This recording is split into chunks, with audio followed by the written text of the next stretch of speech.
Good morning, everyone. Welcome to our seminar on the international crisis, the Ukraine question, which is taking place at the height of the crisis. This seminar is a joint initiative between INEU, which is the National Institute of Science and Technology for Studies on the United States, and IPPRI, which is the Institute of Public Policies and International Relations at PUC-SP, São Paulo State University. The first session of the seminar this morning will be in English, as we have with us two international guest panelists. The first speaker will be Professor Evgeny Pashentsev from the Diplomatic Academy of the Ministry of Foreign Affairs of the Russian Federation. The second speaker will be Professor Miao from the China Foreign Affairs University. The third panelist will be Professor Marco Cepik from the Federal University of Rio Grande do Sul and also a member of INEU. After the three presentations, we will have time for questions from the audience, which can be sent through the chat. So thanks to our three panelists for being here with us today at this moment of the crisis. And I immediately now give the floor to Professor Evgeny Pashentsev. Please, Professor. Thank you very much. Muito obrigado. Falo em português pouco para essa razão continuo em inglês. I suppose this topic is for everybody, is very hot.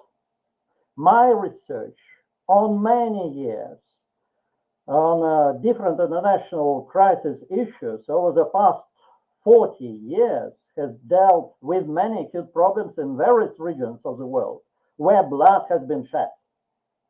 This is perhaps psychologically the most difficult topic for an important analysis, for impartial analysis for me. I'm Russian, but I was born and raised in the Soviet Union, which united 15 Union republics, including Russia and Ukraine. I have been to Ukraine more than once, and this land is dear to me. And of course, I cannot be completely impartial in discussing the topic, not to mention millions of Ukrainians and Russians united by family ties, speaking Russian and Ukrainian, and having common historical and cultural roots. As you know, Donetsk and Lugansk People's Republics declared independence from Ukraine in 2014 after US-backed nationalists overthrew the democratically elected, through the at last not popular government and Kiev. They sought recognition. They were in search for recognition from Russia at the time, but the Russian leadership declined, insisting that their conflict was an internal Ukrainian matter. And now, after 8 years, these days, the situation is radically different. So I want to go with the slideshow. Please, the next slide. Could you help me? Yes. I want to start with the current events, then to analyze a bit the history of these events, and then some joint consequences of this crisis for global security.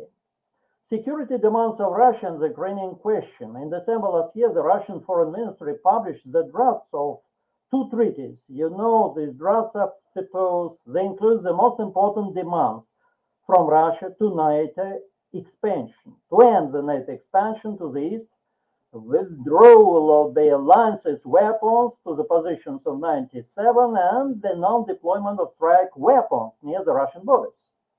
Thus, of the United States and NATO countries of these main concerns and demands was totally negative, with some readiness to cooperate in distinct, local, very important but local questions. Last evening, in his address to the nation, Vladimir Putin stressed that Russia clearly understand that under such a scenario, the level of military threats to Russia will dramatically increase. And he paid attention to the fact that the danger of sudden strike against Russia will increase many times over. It's the greatest question of security. And he explains that the US strategic planning documents contain the possibility of the so-called preemptive strike against enemy missile systems. And who is the main enemy for the US and NATO? Just now, it's well known in all the documents, it's Russia.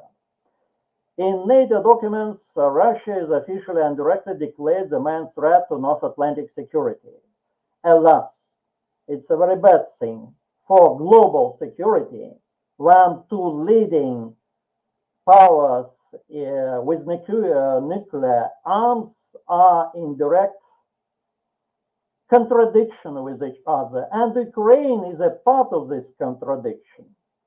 Go on, please, with the slide. Threats, treaties of friendship and cooperation between Russia and the newly recognized republics of Donetsk. For me, these documents are new. They are ratified only several hours by State Duma. And excuse me if I make some inaccuracies in quoting them in English. So, of particular interest is Article 5, which gives both contracting parties the right to build, use, and improve military infrastructure, bases, and other objects on their territory. So, the Kremlin has already ordered Russian troops to deploy in the two areas. It's an RT site, and this document you can find there in English. Article 6 bars both parties, like Lugansk Republic, Donetsk, and Russia, from entering any blocs or alliances directed against either of them. It's very important. So, and the third item is about the borders. This item is under question because in the treaties there is no, in the treaties with Lugansk and Donetsk, not mentioned the treaty, the frontiers between the republics and Ukraine. It's a question of further developments, and what will be there, it depends on the situation. So, go on please with the slide.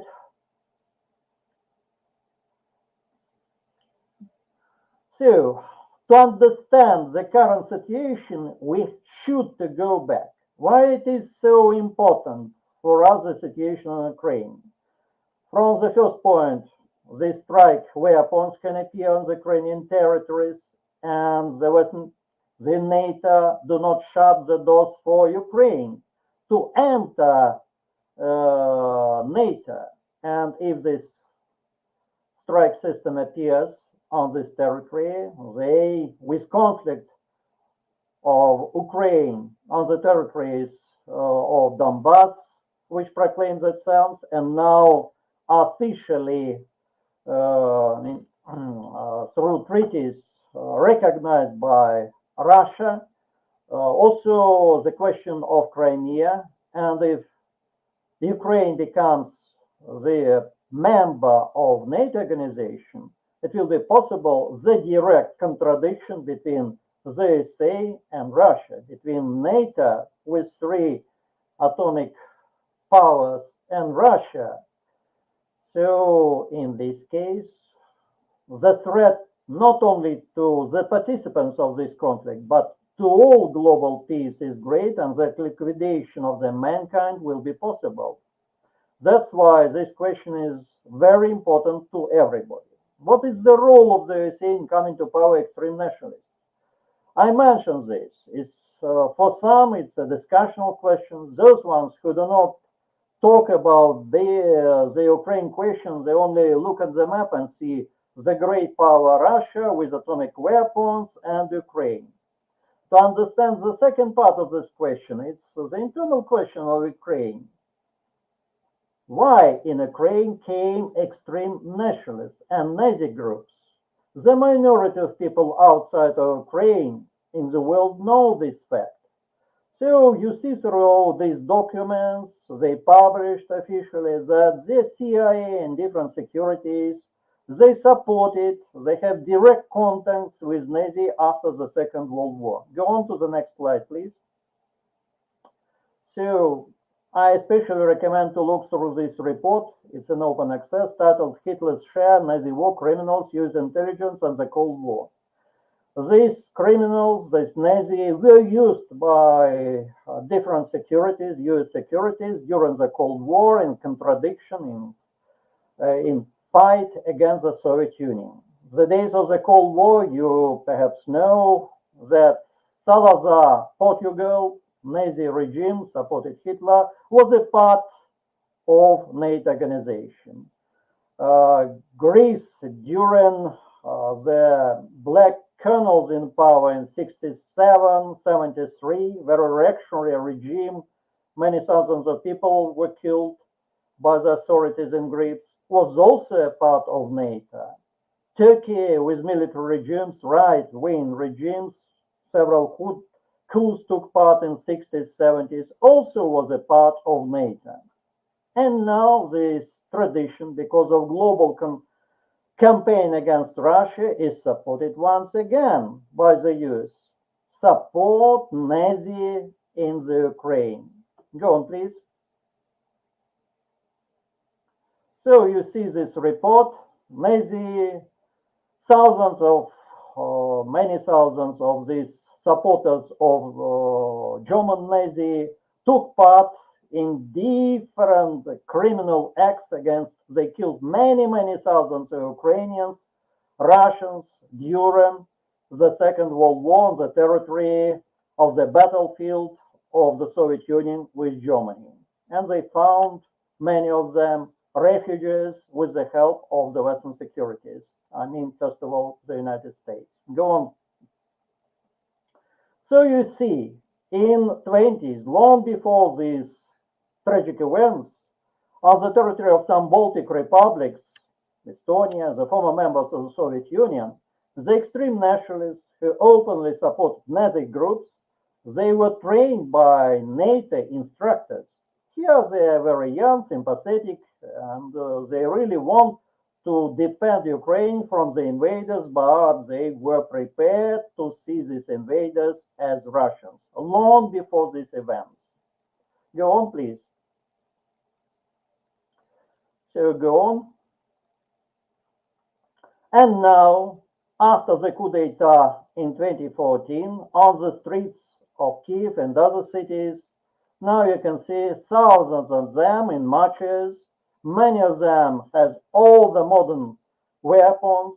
They took part in the coup d'etat, active part and decisive part in 2014.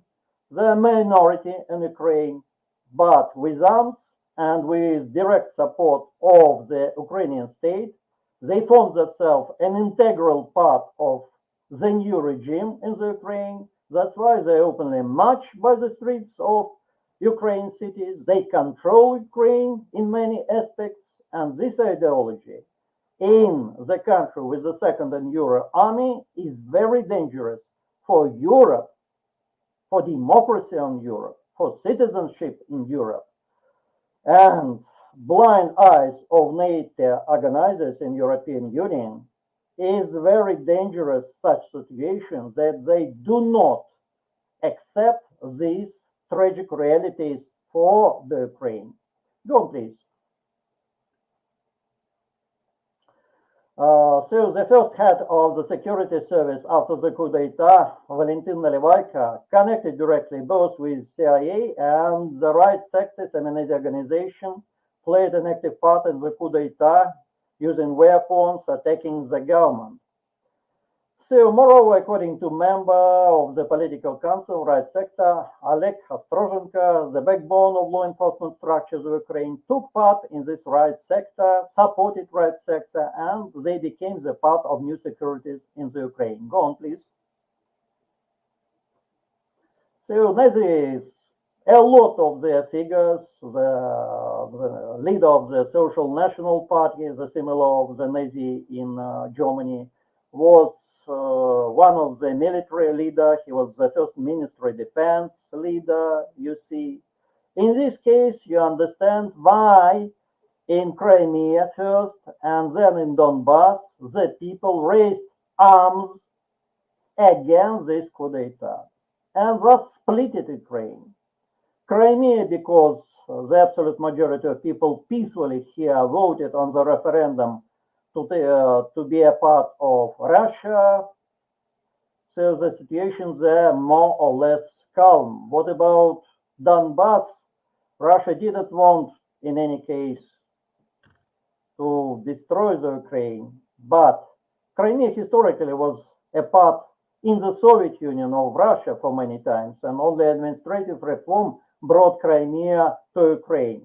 And Russians were the absolute majority of the citizens of this Ukraine. Donbass, the majority speaking Russian, but not to aggravate the situation, Russia did not take part in the any support of these republics in their demand to be a part of Russia. 8 years, in spite of all the peaceful negotiations, Minsk did not fulfill the Minsk agreements. Decentralization, which can give rights for the Eastern Ukraine, Kiev, do not follow these agreements. 15,000 people were killed. To go on with this, it was impossible. Thus, we have this situation, current situation. Go on, please. Oh, you see, all these events took part in Georgia. You remember these tragic events in Georgia in 2008. In China, Olympics, and now the second time in China Olympics. In 2014, the Olympic Games were held in Moscow, and nowadays in China. All these events took place before and especially during the Olympic Games. For example, the attack of Georgian troops to establish their control in Abkhazia, in South Ossetia, was conducted during the night to the first day of the Olympic Games in Beijing, when the Prime Minister Putin at this time visited Beijing. He was there during the Olympic Games. So they attacked and they failed. They lost the game, but it was blood. Maidan was organized, this coup d'etat, during the coming Olympic Games in Russia. And the triumph of the coup d'etat was during the peak of the Olympic Games. And now the escalation took place when the Olympic Games take part in China. So these three events are synchronized in one and the same manner, evidently with the help of the US securities, first of all CIA, I suppose. It's my personal opinion, but a lot of facts and a lot of people consider in this way. So go on, please. So what are the goals of these US strategic provocations during the Olympic Games? To unite military and political unions, NATO, to justify the beginning of intervention in the countries rich in power resources, to get at substantial profits, etc. You see, these are the goals of these provocations. Go on, please. And to separate the European Union and Russia, of course. Go on. Some other documents are very important to see. Western declassified documents show that security assurances against NATO expansion to Soviet territories. You can find them in George Washington University. A lot of documents show that orally and in written way, the Western leaders promised not to go to the East. No obligatory treaties were conducted. The Soviet leaders, the Russian leaders believed at first to these promises, but the USA later changed in point of view. It did not liquidate this or that state agreement, but the promises on high levels disappeared. So you can see these documents here. as we say, in open access. Go on, please. So at this time, Dzerzhinsky said, you know this figure, that he considered that he urged Clinton to hurry, the president of the USA at this time. The longer we wait, the louder Moscow's objections to go to the East will be greater, he predicted in mid-90s, while warning against unwise abrupt expansion. That's why several ways of this expansion were. The father of Soviet Union's containment, George Kennan, in 97, he said that this expansion could be the biggest mistake of post-Cold War American politics and would only serve to inflame nationalist, anti-Western, and militaristic tendencies in the Russian public. I consider these extreme nationalistic tendencies do not triumph. They triumphed in the Ukraine, first of all. The puppet regime, which exists with the help of the NATO countries and first of the USA, which is the danger to all Europe. Go on, please. Now I'm going, go on, please, with the slide. So, another slide, please. Okay. So you see this, I'm going to the end, the final psychological campaign is in the development. They say many times repeated that this intervention of Russia is inevitable, but it did not happen. It's from the October. Each month of such campaign, it's according to the authorities of Ukraine, Ukraine lost $2-3 billion a month because the people did not believe in their future. Investors did not believe in future investments in Ukraine. That was the US propaganda and the British propaganda, which destroyed, in part, the weak Ukraine economy. Go on, please. Go on, please, with the slide, the next slide. So, the Ukrainian authorities these days practically say Russia is not ready for intervention against Ukraine. See this. The Secretary of the National Security and Defense Council, the Minister of Defense, the people the most competent on this. They say, and this is the Ukrainian source of information, they say Russia is not ready for military intervention. So provocative psychological warfare campaign of the US authorities is very dangerous to global peace. Go on, please. Sanctions against Russia. Yesterday, Vladimir Putin in his speech said that in spite of all policies, of all things, we see that the United States, in any case, and the West, following the line of the US elite, will accept the sanctions against Russia. Yesterday it happened. Before the proclamation of the independence, before the recognition and even any declaration on this recognition of the new republics. But 12 hours later, 19th of February, Speaker of the US House of Representatives, Nancy Pelosi, he warned Russian President Vladimir Putin from the Munich Security Conference that he will face consequences whether or not he invades Ukraine. There is a price to pay, sanctions, etc. They'll be accepted by the West.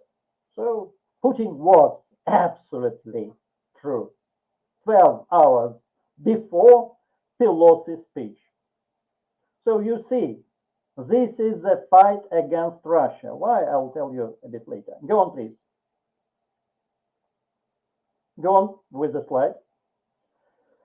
At the same time, we need to understand that in the world, in not only Ukraine problem, during this crisis period, this COVID pandemic, you see the great fall in the global economy. Hundreds of millions lost their job. The poverty increased in Latin America, you know it well. How many millions of people died? The leader in these deaths, the United States of America, and Russia lost a lot. But at this period of time, for the fortunes of the billionaires increased from 8 to 13 trillion of dollars. And first of all, the increase came in the United States of America. Not only, of course. The social polarization in the United States provoked a lot of conflicts. The USA and the West, and not only, of course, are in deep crisis. This is the fundamental reason that the social current order, global order, is not good.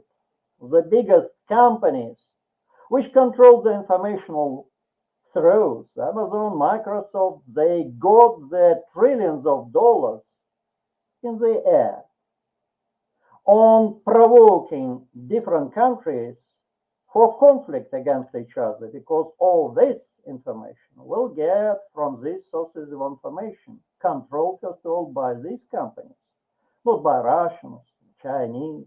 Baidu is good, but first of all it appeared in Chinese.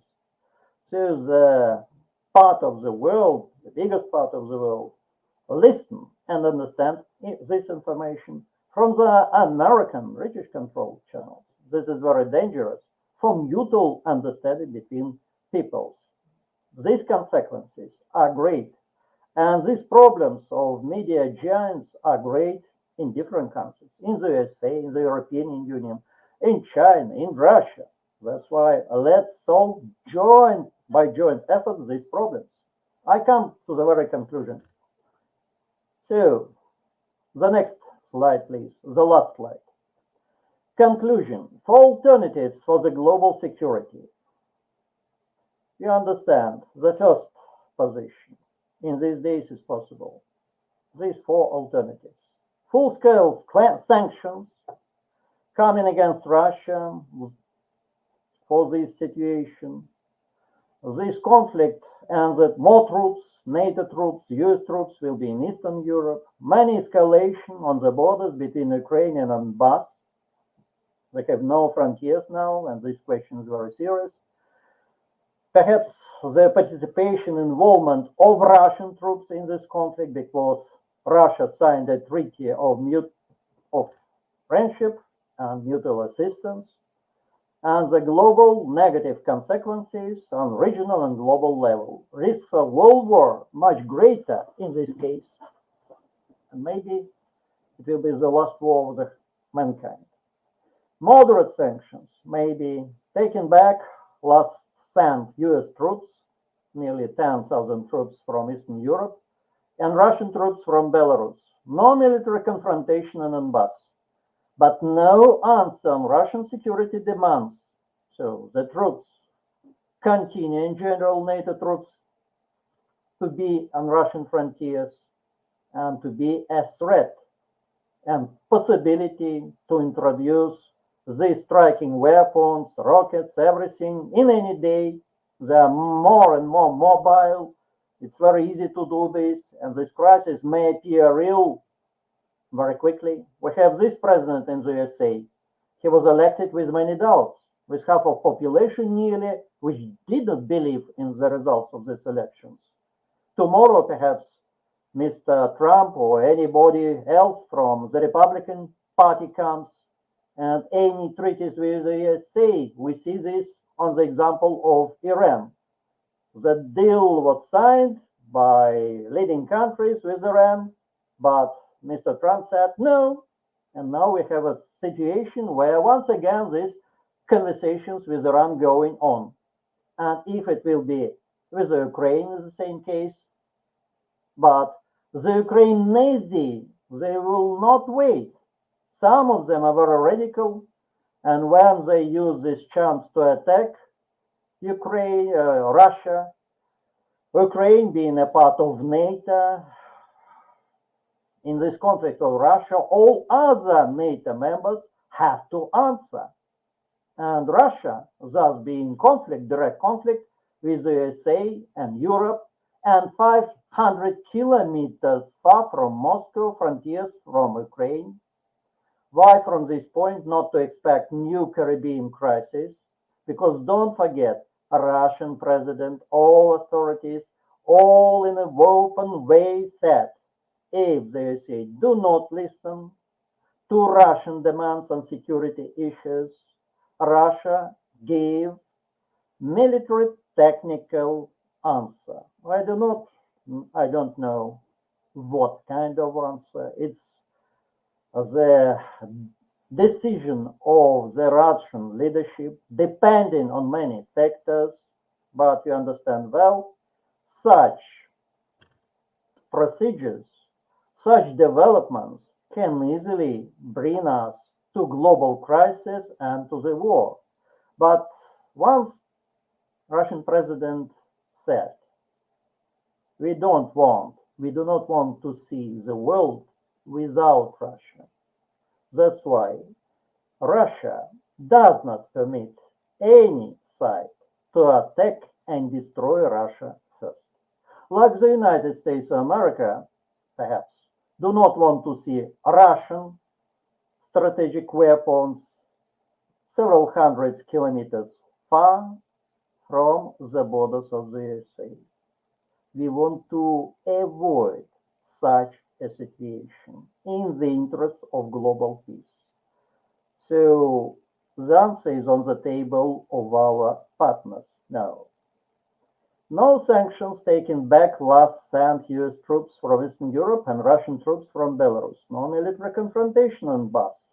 Constructive answer on Russian security demands based on the principle of indivisible security, relative security and normalization in Europe. So if this answer on Russian concerns, no attacking weapons, quite near the frontiers of Russia, no future expansion of NATO, first of all, for this, and bring back the infrastructure to 1997 level when it was an agreement with NATO on that. So if not, no normalization. But why I stress in my analysis is my point of view, these four conclusions, four alternatives. Why I'm speaking even if we find constructive answer on Russian security demands based on the principle of indivisible security. It will be only relative security and normalization in Europe between Russia and European countries.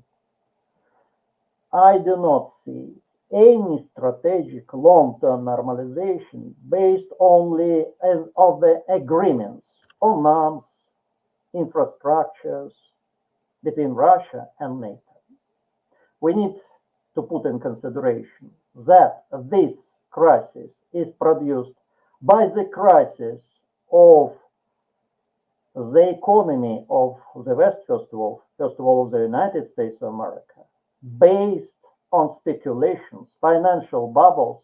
Have a look in the Western media in the reaction on this current situation on the financial markets. All of them speaking for the last months, January and February, before this current crisis in the Ukraine, that USA losing and the lost market price about 10% without this crisis. It's only a part of the problems.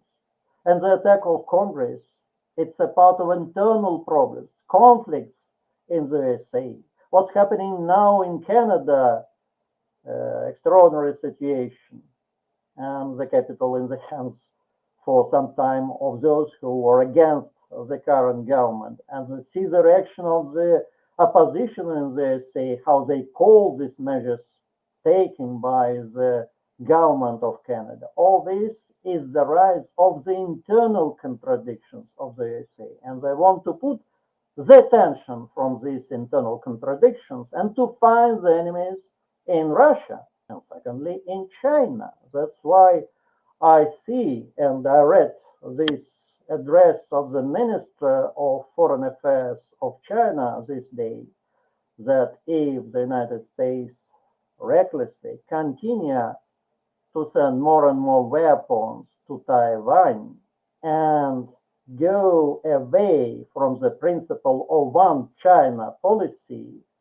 that means that the competition with many problems between economic competition with many problems between China and the USA, many problems, but it's competition and now more or less controlled, transforms into direct confrontation.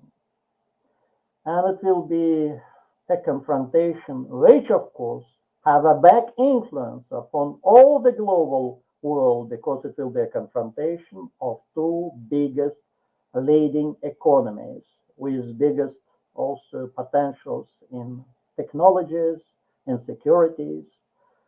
And I see the solution of these social problems as a part, as a basis, more socially oriented economy, more socially oriented political order is a good solution for problems, global problems, and for the local, very dangerous conflict as well in the Ukraine, as a basis to go forward.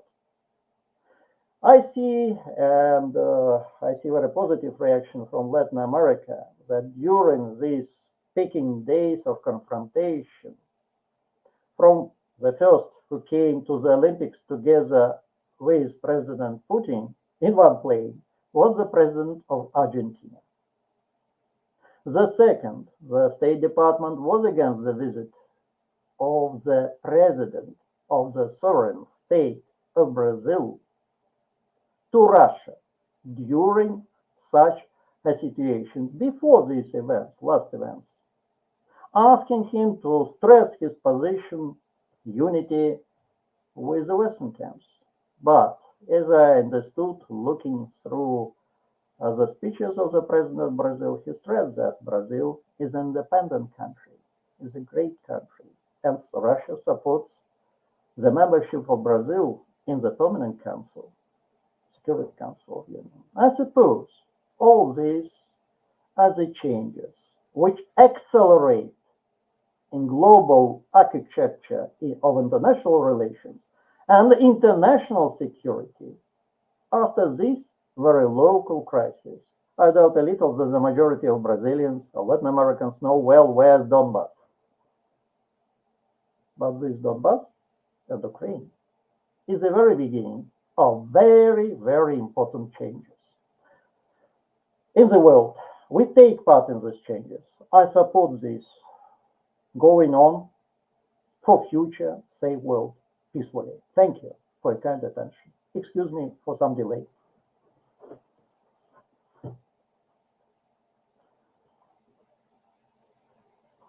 So, Sorry. Thank you, Professor Pashentsev, for your presentation, very precise, and for sharing with us. thank you for your attention. For sharing with us such an amount of detailed information. I'm sure we will have questions later on. Now I immediately give the floor to Professor Miao for his presentation. Professor Miao, please, the floor is yours.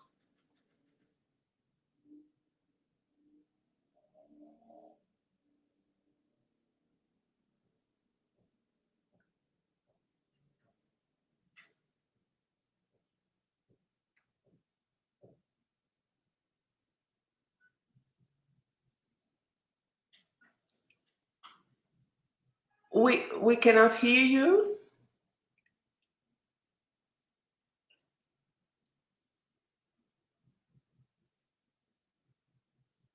Your microphone, please, Professor. Okay. Now okay? Yes, please. Okay. Thank you. Sorry for having sour voice.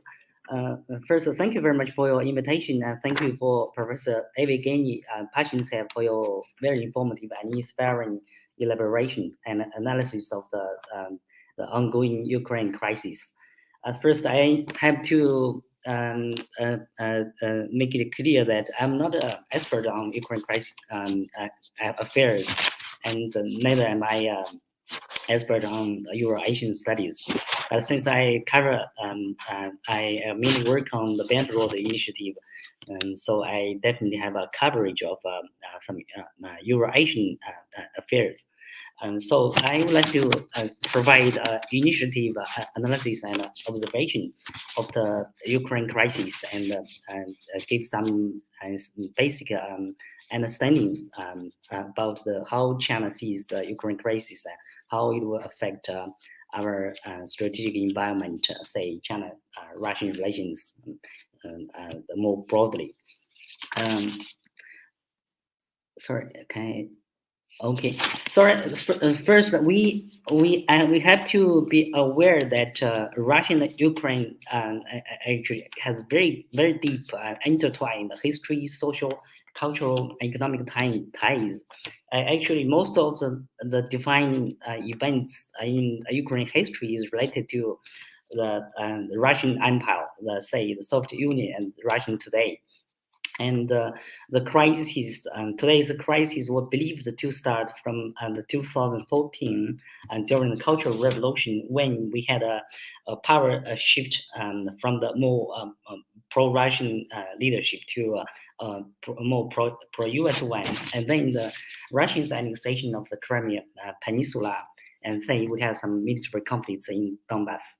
And then we had some international arrangement and arrangement, which is the Minsk protocols, which allows the Ukraine cases to come down a little bit. But we say that from time to time we hear news of the contingencies in the Ukraine. And the most recent happenings, I think, are very has aroused the very intensive international attention. I think most of us would be somewhat surprised by the Russians' proposals, and as which Professor Pashentsev has mentioned just now. And then the Western the Americans repeated acclamation of the possibility of a Russian invasion to the Ukraine, and which by far we didn't see to happen. And then we see that the multiple military exercises, and also the most recent episode of the Russian the recognition of the Donetsk and Luhansk as an independent state. And then we also see that the U.S. military deployment in neighboring countries of Poland, like Poland, and we also see the international maneuvers from France, Germany, and other countries too. Needless to say that it is the one of the most defining events in the Euro-Asian continent in the recent 10 years. And we have seen very different international responses. We see the great concerns from the United Nations over the Russians' most recent decision, and then we see the U.S. announcement of sanctions that forbidding the American citizens to invest in doing business with the two recent dependent states recognized by Russia. And then we see a further announcement of possible financial means that will be imposed on Russian on condition that it wages another overall military invasion of the Ukraine.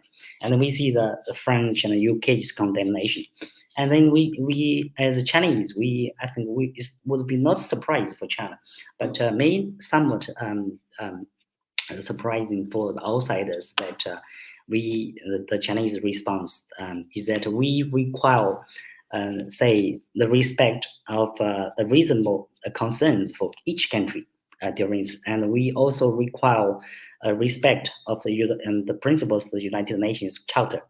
And also we bid for peaceful solutions by negotiation and all other kinds of maneuvers.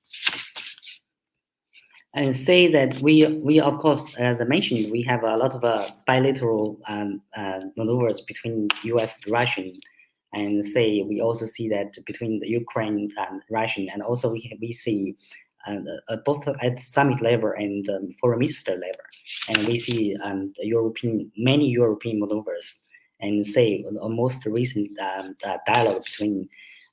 Telephone call between the Chinese Foreign Minister Wang Yi and the State Secretary of the U.S. Blinken. And of course, we have all other kind of say maneuvers and mediations are now being carried out, all already considered.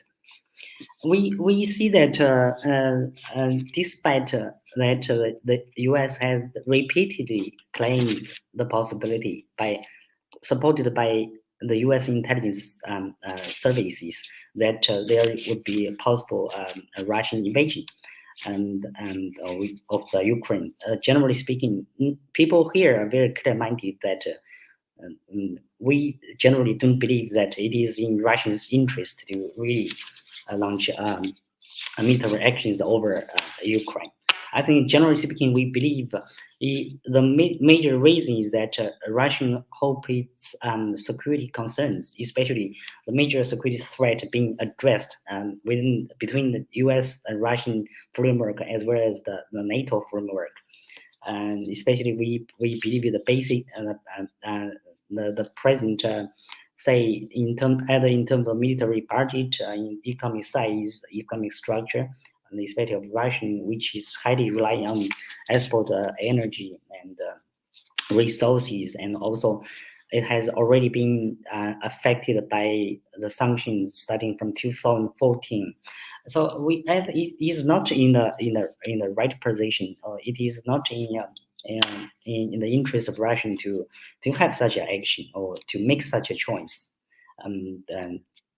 And we generally believe and we understand that it is quite reasonable for Russian to have such a kind of security concerns, especially in that NATO are constantly expanded its membership into the Eastern Europe and then later to states of the former Soviet Unions, and say it further has the forefront military deployment that may handsomely or tremendously undermine the security, especially the strategic security of Russia, and that should be a reasonable concern that should be addressed by mutual dialogue or by a kind of a collective security arrangement. And of course, we believe that Russian, because of the very recent recovering of national power and the strong leadership of Vladimir Putin, and Russian hopes in a way to reassume its influence in the post-Soviet Soviet space, and we believe it's still precautionary. We still believe it's a defensive measure because its strategic space has been squeezed lasting, and also we believe that Russian as a great power, or as a leading power, especially military power, hopes that its security concerns will be respected by US and NATO. And say this picture displays that after 5 rounds of expansion, that the NATO has already been covering those former Eastern Europe and former Soviet Union states that has put in its military deployment into the forefront borders that neighboring Russia. This is a major concern. And we see that this is the major military deployment by the two sides and the defensive postures by two. And we generally believe that they definitely, if you are Russian, you probably believe that the Ukraine as well as Georgia would be the two last shields that it will take every pains to defend.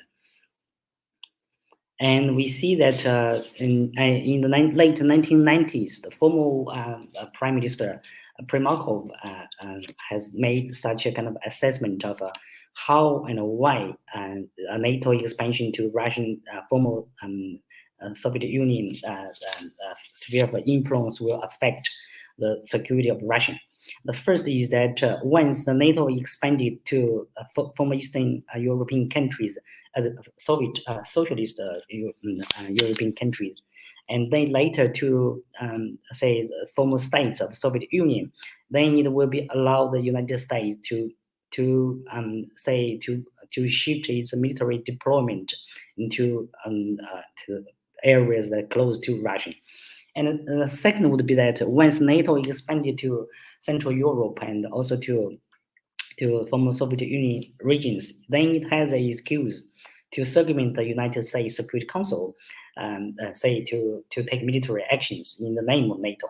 So, which is really evidenced by the U.S. and NATO's raid over Yugoslavia. And then we see that.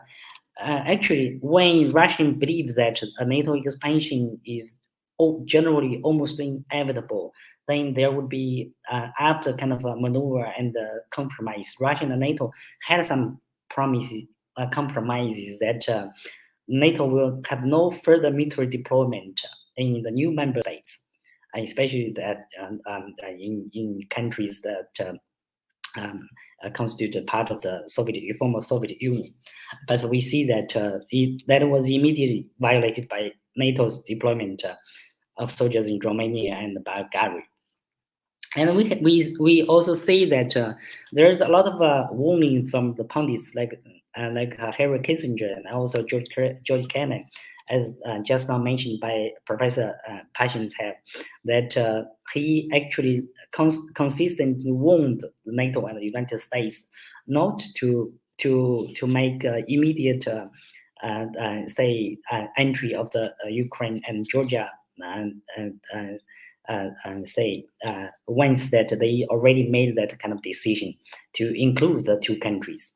But unfortunately, probably the happenings between two sides, as well as with the domestic politics within such countries, doesn't support that. There seems to be a lasting bid of the two countries for the NATO and the EU membership.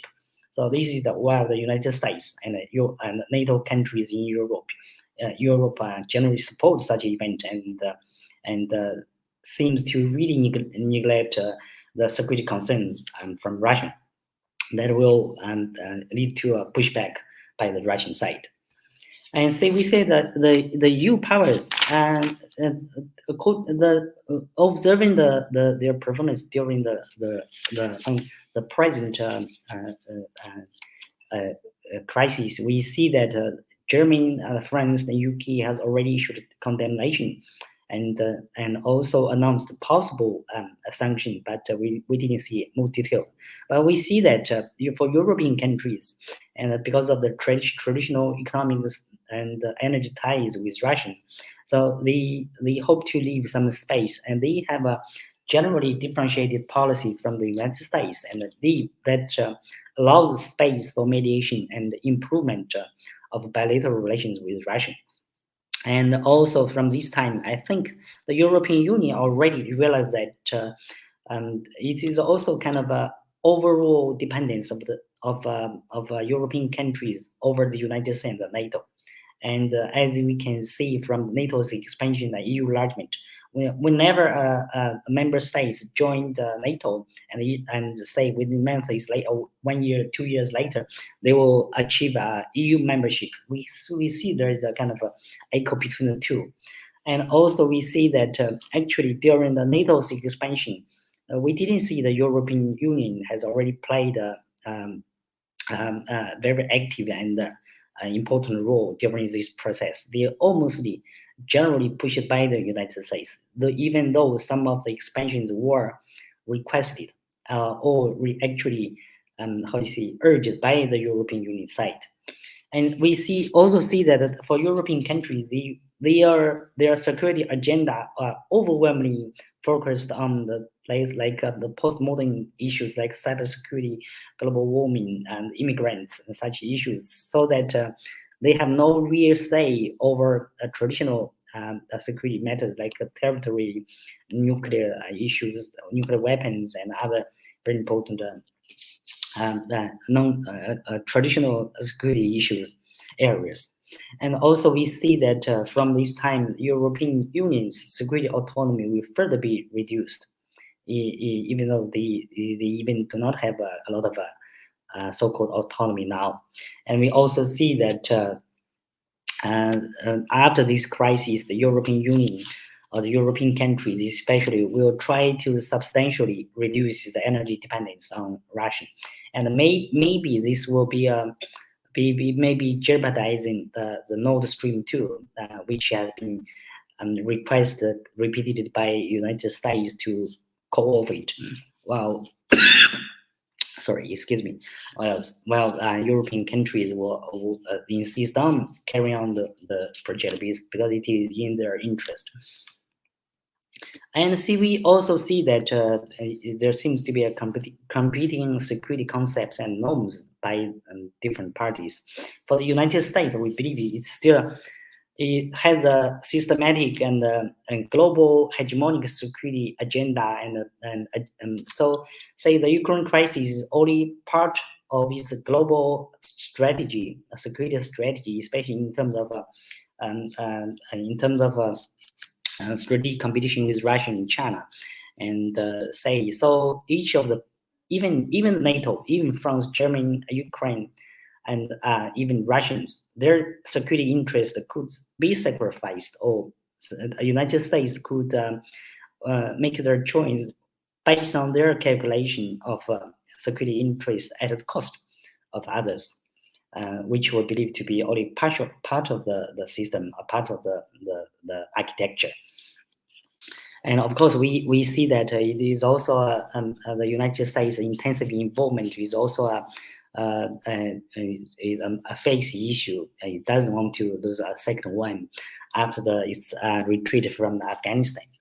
And say we see the Russians' security is mostly generally related to Russia as an individual country, but also related to its vision and its geopolitical geopolitical concept or visions of the Eurasian continent, and has a somewhat a concept or understanding of that before the battlefield, and also it hopes to maintain a strategic sphere of influence within the region in order to protect its security itself, or in order to achieve the security that it has been worried of. And also, we believe that Russia needs hope to create some sufficient leverage over the United States in dealing with formal deal that can stop NATO from further expansion to Ukraine and Georgia.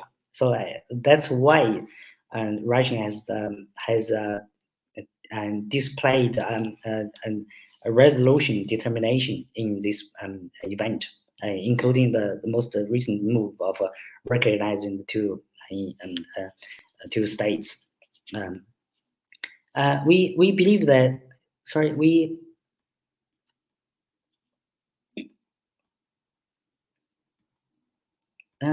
here is also one sorry. And also, I want to mention a little bit about which is of sorry.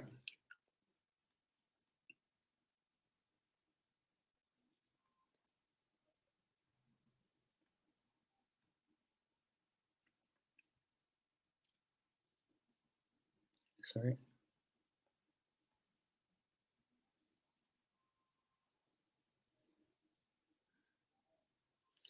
Okay, and also we have an understanding that why Russia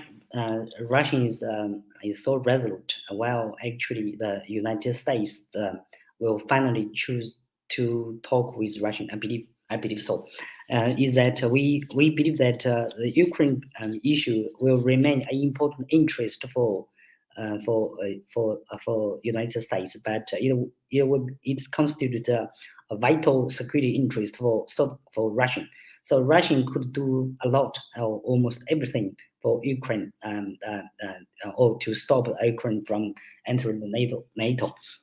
While the United States, I believe, it will need to think twice about whether to evaluate its gains, possible gains, against the cost that it had to burden. But how is the Ukraine crisis related to China?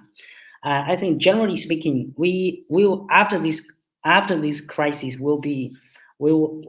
after this crisis, the China and Russia will have a greater strategic consensus and collaborations in terms of the security issue as well as the international affairs.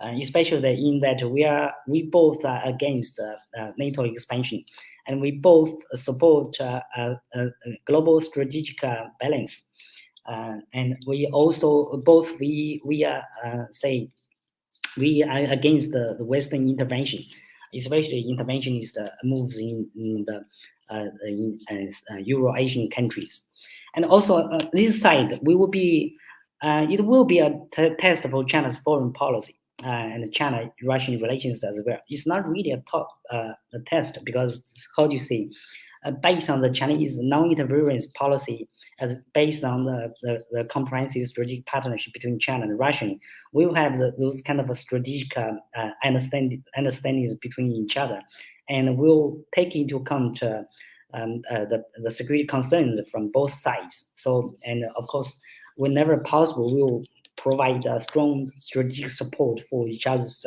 reasonable bid internationally. So what I want to mention is that since in the Chinese understandings, we still how do you say, we still attach great importance to sovereignty and to the independent territory integrity, how do you say, as renounced by the United Nations Charter. And we, generally speaking, the Chinese believe or has a stronghold to international conventions and also international agreements expected by the United Nations, like the Minsk Agreement. And also the Chinese support diplomatic means and calling for strategic restraint instead of very bold military actions. It's not a disagreement of Russia's move towards Ukraine, but we mean that all parties need to restrain in order not to make the issues escalate. It is not in the interest of the United States, not in Russia, not in China's interest. And also we see that here is a announcement of the Chinese policy by Zhang Jun, the China's ambassador in the UN. So generally speaking, we call for restraint. We avoid say military actions, especially those escalating actions, and we calling for diplomatic solutions. This is what we hope that the issues could find a solution between different sides. And also we calling for, say, the attached to the principles of equality and mutual respect. So this is very difficult to realize, but I think this, how do you say, this is to the key principles for Chinese foreign policy. And we definitely understand that the present crisis is a result of very complex factors, so that the restraint is our say a restraint should be practiced, and also idealistic expectations should be given up, and also UN Charter should be respected. And see, we have a major concern that the Ukraine crisis may lead to a possible new Cold War, or at least lead to that direction.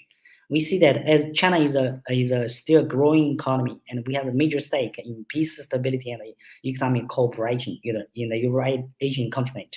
So such an event will, and its further development, we of course will lead the continent to a so-called kind of different camps, or a new Cold War scenario.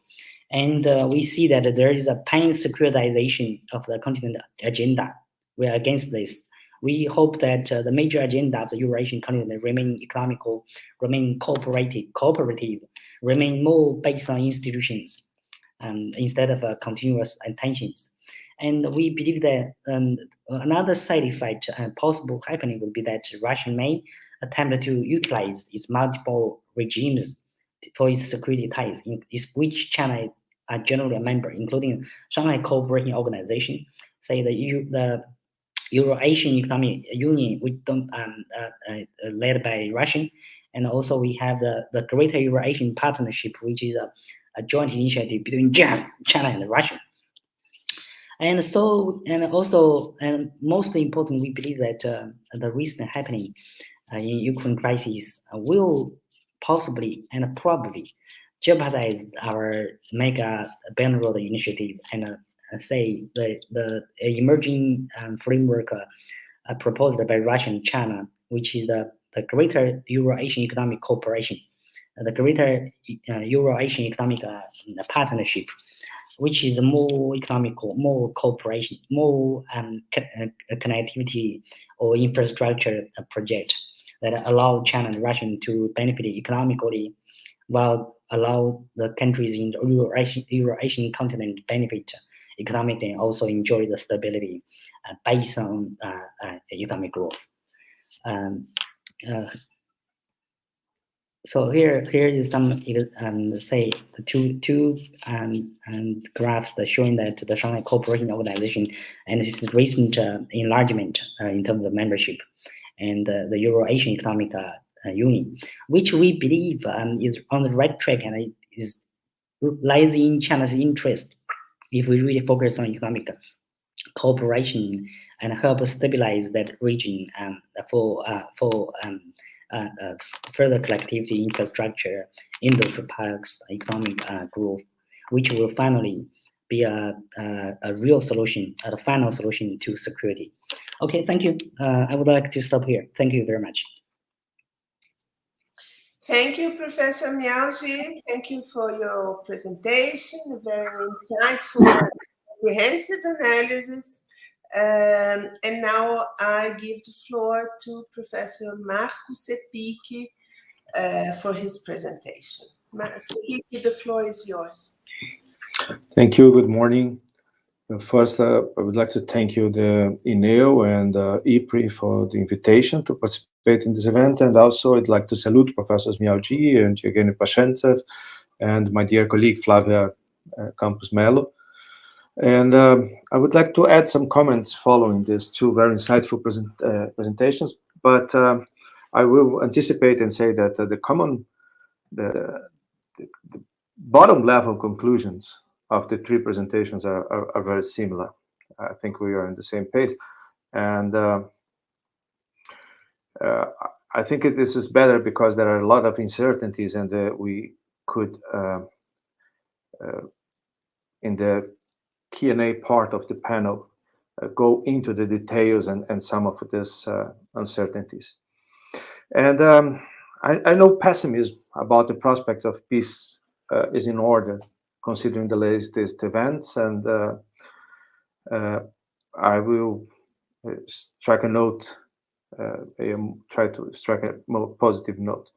Of course, hope is dangerous because it may engender illusions, as the Athenians explained to the Melians in their famous dialogue during the Peloponnesian War.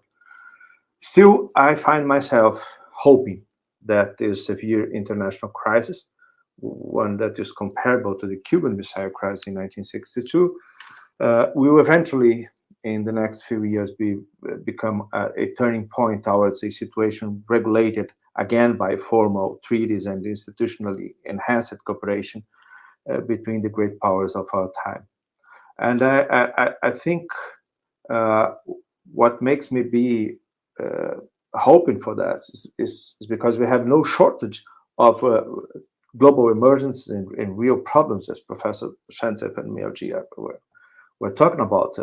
We have a climate change, we have a growing social inequalities aggravated by COVID, and we need to focus on the content of this cooperation and also the ways to improve it.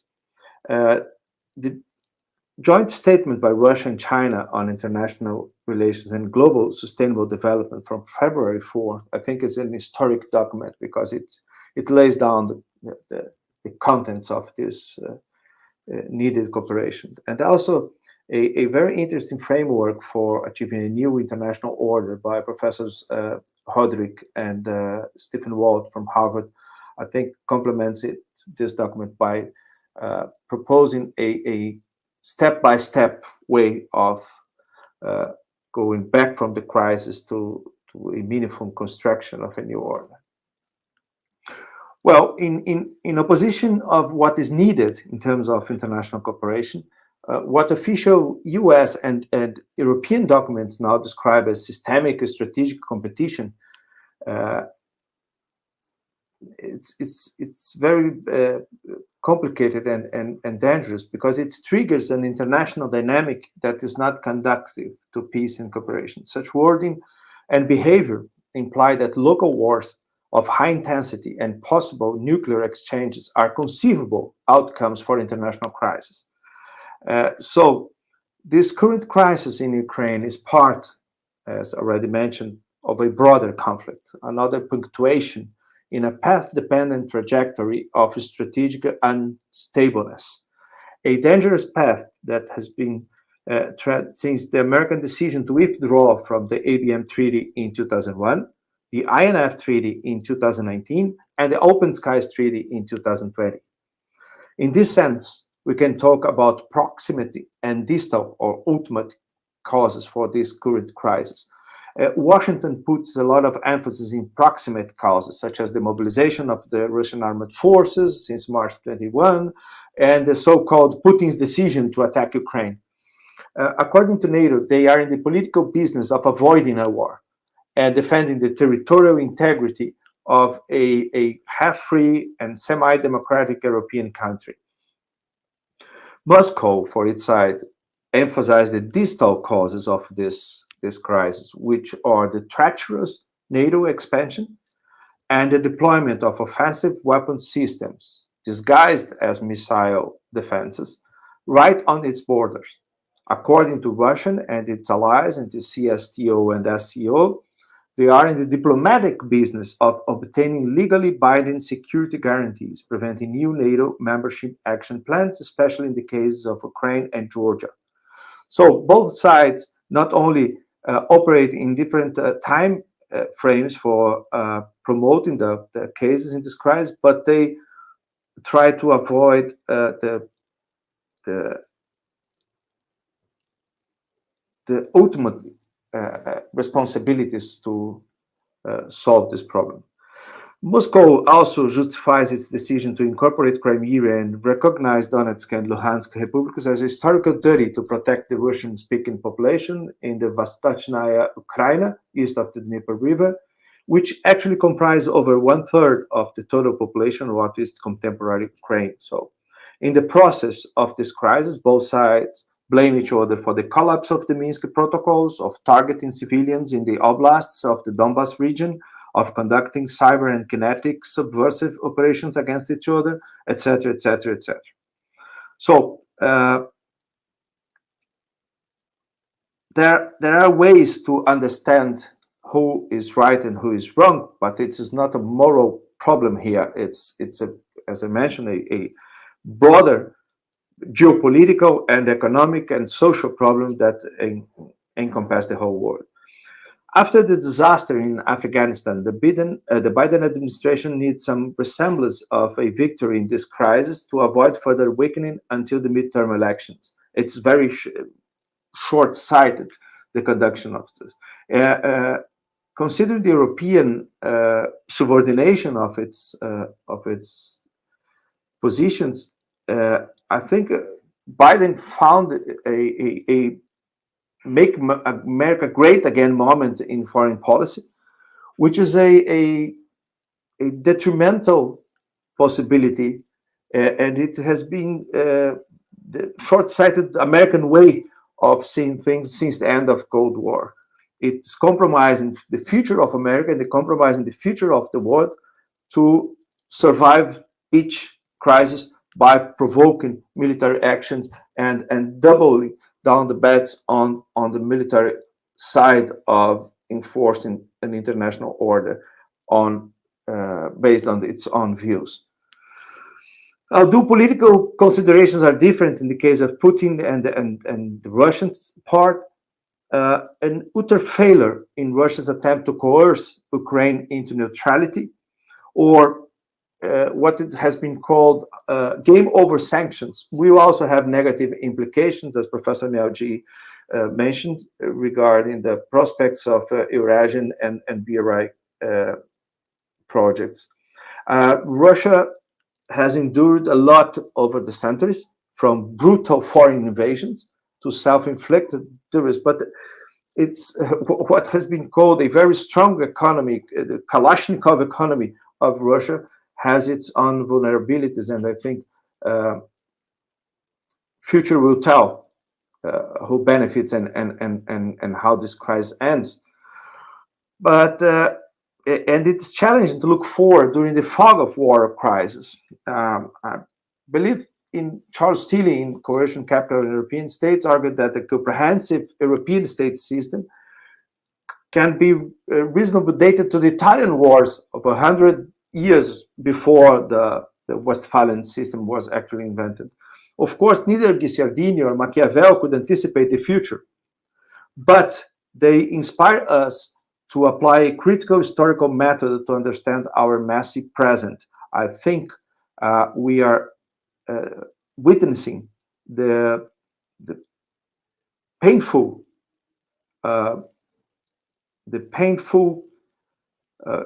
upcoming of a new international order that hopefully will be a better one regarding what has happened in the last 20 or 30 years after the Cold War. Incidentally, to finish up and talking about messy, the former Ukrainian comedian turned President Zelensky must finally stop playing his character in the Servant to the People TV show that he used to play before becoming president. He will answer history if he fails with his responsibility to reconcile the country and find common ground with Russia on the NATO question. It is in Zelensky and the Ukrainian regime hands to do what Biden and Putin cannot do now, which is to propose a way to solve this crisis.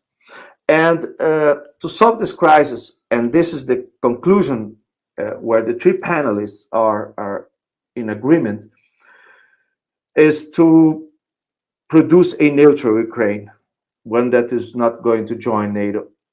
In many aspects, the Ukrainian and the Taiwanese situations are very different. And Professor Miao touched upon some points regarding the Chinese perspective on this issue, because it's mirrored on what is going on in Taiwan. Yet, how both questions, the Ukrainian and Taiwanese questions, are settled will determine the emerging international order. A neutral Ukraine and a peaceful reintegrated Taiwan, non-rush on that, are the best wagers for a balanced and institutionalized multilateral, multipolar global system in the 21st century. I think the countries and the peoples of Latin America, Asia, Africa, and even Europe should agree with that. Thank you for your patience. Spasiba, CC. I hope that during the question and answer part of the panel, we can go back to some of these points. Thank you, Professor Marcos Cepik, for your presentation and for bringing joint appreciations of the three presentations and what they have in common, and also pointing to issues that each of the panelists can take again now at the Q&A session, together with the the questions which have been brought from the audience. So I will return to each of the panelists in the same order and asking, first of all, if each of you could react a little bit to the others, to the other presentations, and regarding specific questions which have been written. First of all, Professor Jorge Romano from the Federal University of ABC asks Professor Miao specifically if there is any chance China will recognize Donbass and Lugansk as independent countries. Professor Samuel Soares from UNESP asks Professor Evgeny, what level of support does the Russian government expect from the Chinese government? And another question, Tito Lívio Barcelos Pereira would like to know the position of important Eurasian actors such as China, India, Iran, and others on the Russian-Ukrainian crisis, as they have strategic relations with both Russia and Ukraine. So with these questions already, I go back to Professor Evgeny Pashentsev, please. Yeah. Thank you very much for your questions. I try to answer them. Do you hear me? More or less good, I suppose. So, in this case, the question of Professor Soares, what level of support does the Russian government expect from the Chinese government? I suppose this support, first of all, we understand in our joint strategic vision on many issues in the world. First of all, of understanding of multipolarity, of cooperation and peaceful solution of different issues. And we well understand and welcome this position. So we are not speaking now, and I hope it will be not on the agenda in the nearest time. In any case, it will be the worst scenario if the threat of the world war will be real. It's another case. We have to escape from such situation. And I want to mind that it was a joint resolution in the UN of all the atomic powers against such a scenario. The understanding of this is against all leading powers. That's why the possibility of cooperation on different issues exists not only with our strategic partner China, but I believe firmly with the United States of America and NATO. But the problem is the declining empire trying to control the world will agree on such collaboration before the serious defeat in the political and military sphere? All history provides us understanding the declining empires who want to re-establish their control all over the world understand the new truth and reality after serious defeats. And I doubt a little that it will be enough only retreat from Afghanistan. That's why I hope that under the influence of internal external factors coming from different directions, not from confrontation of Russia with Russia in Ukraine, which is dangerous by liquidation of both states as a result of the atomic war, but as a result of the logics of the development that Russia can control the whole world.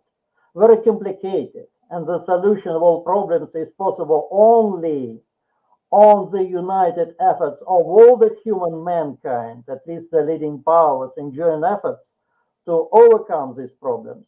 When they understand this, I suppose the understanding of strategic issues of Russian security will be welcomed from the USA. but practically I do not believe that the result will achieve in the nearest future. I'm not an idealist. That's why I consider it will be possible to see some aggravation of the situation, or temporal calm and then aggravation. So these waves of relative calm and aggravations, and later with a new correlation of forces in world arena, in better case, we have this new, more positive, progressive order. That's why I hope in this new order, in achieving this peaceful order, will go forward with China. It's impossible to go forward separately. China alone, Russia alone, India alone. Don't forget about India. It's very important to see, to avoid any conflict between China and India. And who provokes this conflict, we know well. So this is a global configuration in which only one conflict can detonate all the rest conflicts. And we know them. With Taiwan, Serbia now is a very serious problem on the frontiers. Many others. Iran talks all stopped if there will be a serious conflict. That's why now, once again, I want to repeat, some geopolitical equilibrium, changes or forces is not an answer. An answer, and I agree with Professor Mark. So others who, Cepik, who said that social dimension is very important for going ahead. If no changes in social dimension, and so if social polarization in favor of owners of 200-300 billions of dollars will continue, I firmly say we have the worst scenario. I do not believe in good scenario in controlling the world by 5, 6 oligarchic families. And never mind whether Yanukovych in Ukraine or then Poroshenko came to power. Oligarchs do not bring peace.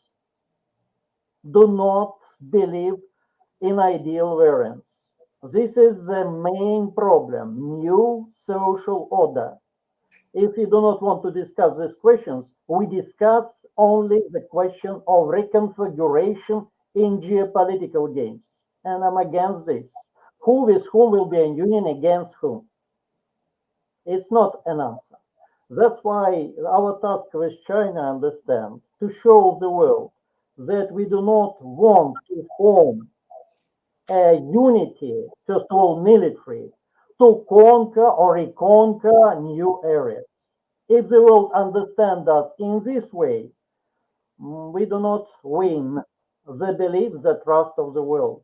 This is very dangerous. And to my mind, both countries, their leaders understand this to avoid this threat of understanding our efforts to stop the aggression as the desire to re-establish the USA as a leader and to establish our leadership. It's not a choice for the whole world. And we do not make believe other peoples in our best inspirations if we do not make believe other peoples in our goodwill. And it is very difficult to do this under the control of informational channels in English by several groups in the hands of several oligarchic English language channels. That's why using artificial intelligence as a new technology, perhaps we can organize in BRICS. The new multi-channel is possible, and in the nearest future, technically, when all information published in China in the main newspapers in Chinese, in Brazil in Portuguese, in one screen will appear in online time. It will be achievable in your native language. Artificial translation is going best and best. We are capable learners, but where we get this information? What's happening in Brazil? I know a bit Portuguese. I go in Portuguese. Then I go to the British site, American sites, but it's only a teeny part of population. What about the majority of Chinese? What about the majority of Portuguese, Brazilians, Latin Americans? Do they speak English? No. And they go to Yaha in Spanish or controlled stations, and they get this information in the US variant and not in the US national variant. It will be not bad. I'm speaking not about the nation. We respect Americans, but the problem is they get the information from these 3 or 4 chains, engines. This is the problem. We have to invite for these new forms, technological forms against informational imperialism. So many ways. And I can add very shortly the question by Tito Livia Barcelos, important Eurasian actors such as China, India, Iran, what's their attitude to this crisis? I'm not speaking about China, but the visit of President Putin to India, the talks in Iran recently in Moscow showed that during these very close personal contacts, and because of idea to go forward under these different conditions, these countries will understand that to put everything on one side is not good. They want to cooperate with different actors, be independent. And the visit of Bolsonaro from Brazil, we also see not that he because to be in one camp with Mr. Putin. He wants to show that Brazil is an independent country. And it is a will not only in Brazil, because there are different political tendencies, but of the major part of the Brazilian society, which want to see their country to be respected. It's normal. And all other countries want to see this new world order. That's why I suppose that China, India, Iran, and the majority of other countries, they support peaceful efforts to establish peace in Ukraine and logically as a part of peaceful efforts in all the world. But we have to analyze what changes we need in the world, which makes these efforts to be really realized by common efforts. And through researchers doing this, we are here as a part of the solution, very small part. Thank you. Thank you, Professor Pashentsev. Professor Miao, please, your floor is yours. Okay, sorry. The question would be very difficult for me, and actually, I'm not an expert, and I'm not in the position to answer such a question. But I believe that China-Russian cooperation is very broad and in-depth, and we have multiple multilateral frameworks for cooperating, especially in terms of international affairs, in maintaining global strategic balance. So we have a lot of strategic understandings between each other. But I think by far, we each side need to refrain from making very quick decisions of the Ukraine issue, and most importantly, we need to calm down and say peaceful negotiations or maneuvers between different sides. I think now by far China can play this such kind of role, and say we can maneuver between Russian. Say even though we have such kind of strategic support, we can maneuver between Russia and the West, even though China is already somewhat targeted by the West. But we hope to stop a kind of a new Cold War regime to really take place. So we basically we would like to remain cautious, remain prudent in making, especially if you consider that China is often very cautious in recognizing new states. So we will not make a very quick decision now. I think our Russian friends may not require China to do that very now. And most important is China can play some constructive, positive role between Russia and the West. And as you can see that we had a telephone call between the American and State Secretary and Chinese Foreign Minister. So China, we believe it would be very essential for China now to play its dual role, especially in stabilizing the situation now, avoid further escalation between the two. Since I believe if really there is a further escalation between Russia and Ukraine, I think the whole West, NATO, the United States would take very harsh kind of retaliation. I don't know, and our Russian friends will respond very resolutely, but I believe it is not in the interest for any situation to escalate. Thank you. Thank you, Professor Miao-ji. Marco Cepik, please. I'm even less qualified to answer the questions that are mainly related with the role China can play in this crisis development.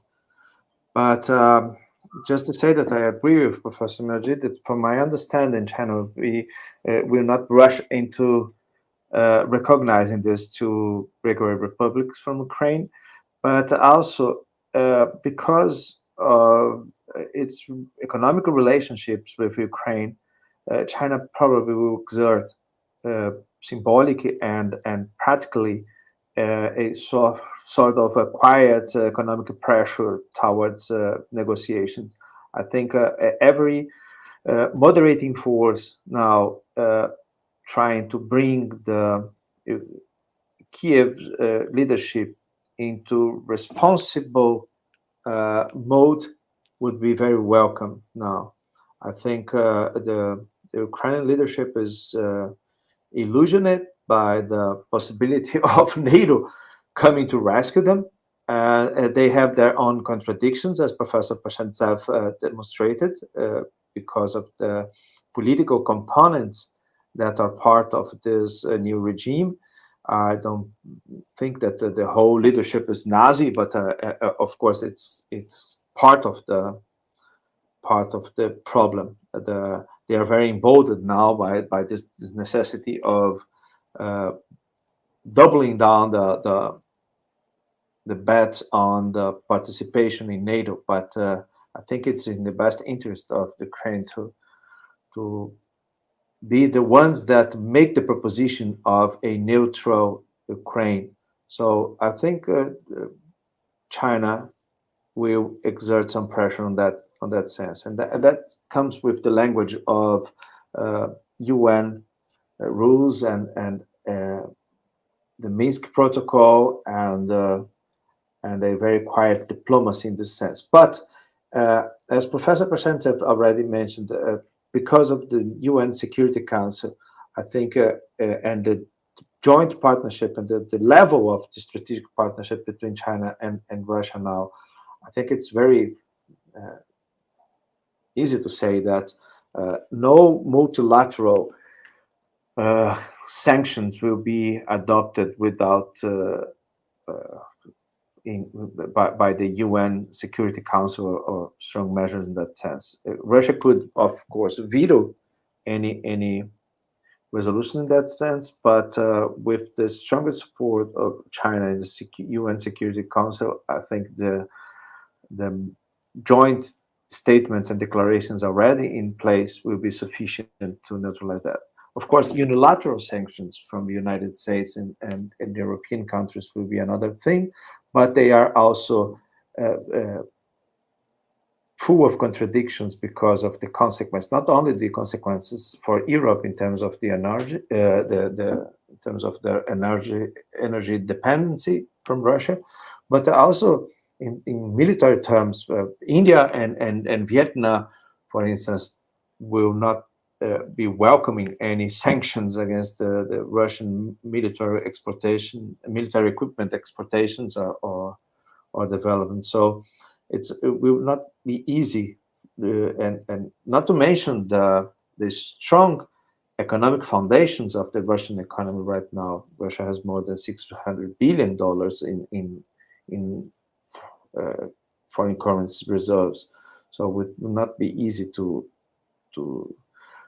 drop some sanctions and expect that Russia will be delivering Ukraine in a plate to the NATO. So I think the yesterday movements from Russia are intended to deliver the message that the situation is serious, that the government is not bluffing, but it is intended to make these pressures in order to obtain serious diplomatic negotiations. And everyone that happens that to have helps that to happen will be a welcome party. agree. None of this political diplomatic negotiations will be sufficient to establish a new international order in the decades to come.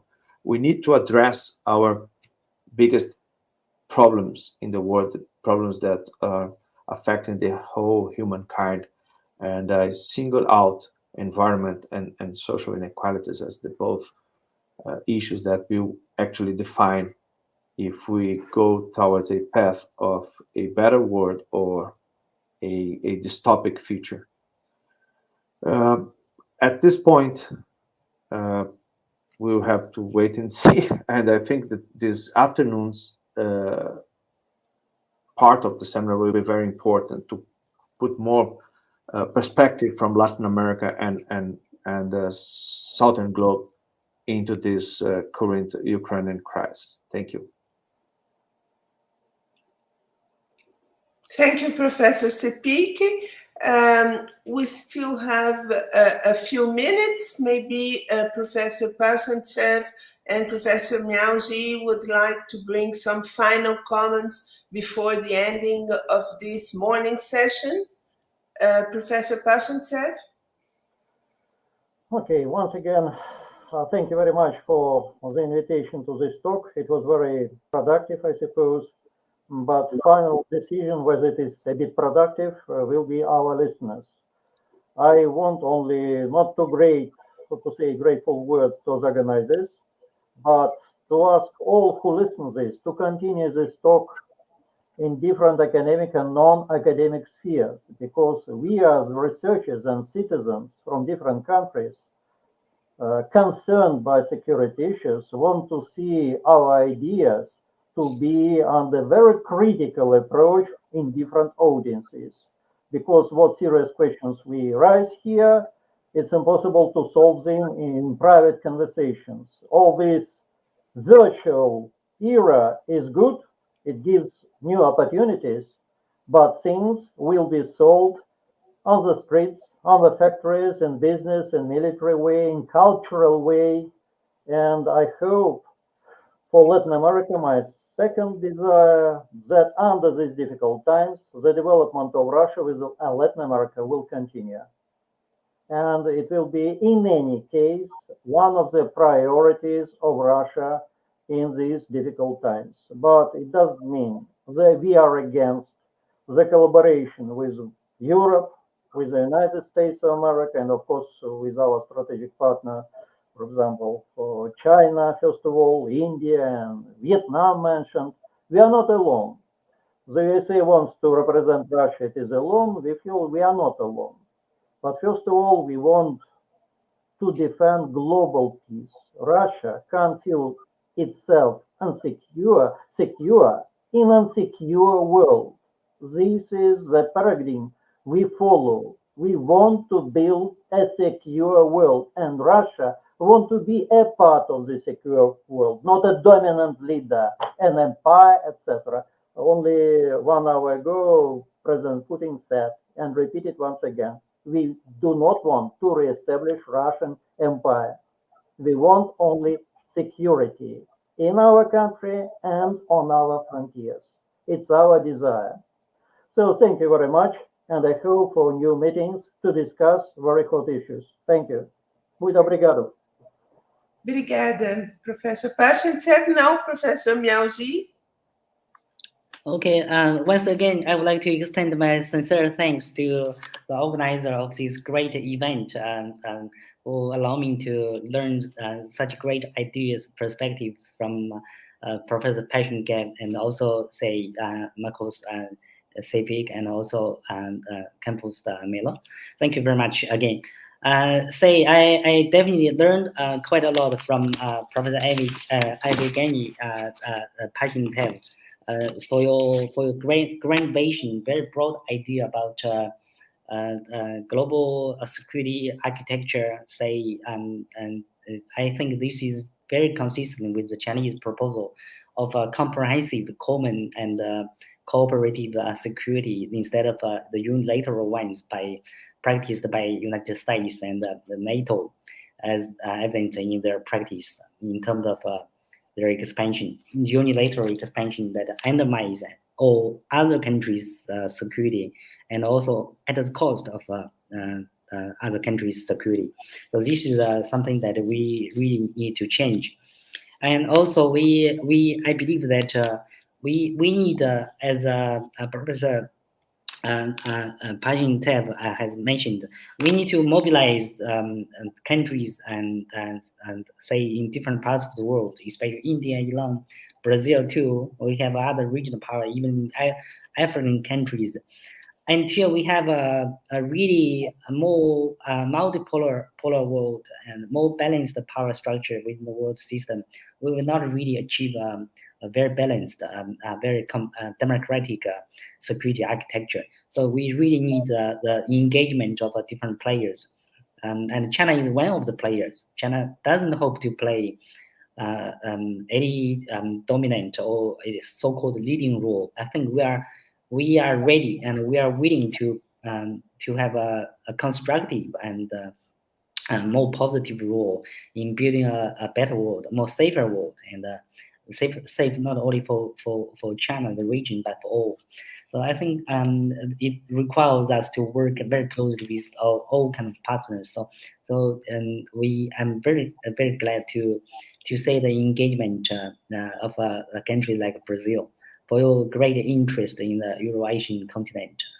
So I look forward for Brazilian too and Brazilian scholars to play a larger role in the international affairs. Thank you very much. Thank you, Professor Miao. Cepik, would you like to add something as your final comments? No, I'm fine. I think we should move on, but thank you again, Flavia, and it was a great pleasure to meet Professor Pashentsev and Professor Miao, and I'm looking forward to the afternoon panel. Thank you very much. Thank you, Cepik. I think we learned a lot this morning. I thank all the panelists for their very informative and very insightful contributions to our understanding of the present crisis. I thank them for being with us today at the high of the crisis. And I look forward to other discussions like this one, and to have all of you again with us. This was really, really important today. So with this, I think we can end this morning session. The afternoon session will take place in Portuguese at 2 p.m. I hope to see you all in this afternoon, and thanks again to all the panelists and the high-level discussions we had this morning. Thank you. Obrigado. Obrigado. Obrigado.